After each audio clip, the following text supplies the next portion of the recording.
వాళ్ళ స్వార్థం కోసం నియోజకవర్గం మొత్తం భ్రష్టు పట్టించింది తప్ప నియోజకవర్గం అభివృద్ధి చెందిందా అని అడుగుతా ఉన్నాం.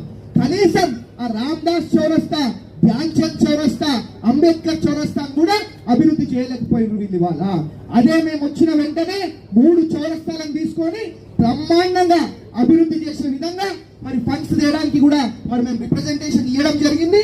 అతి తొందరలో ఆ 3 అంటే ఈ election code MCC model code of conduct వచ్చినందుకు మరి అది కొంచెం డిలే అవుతా ఉన్నది.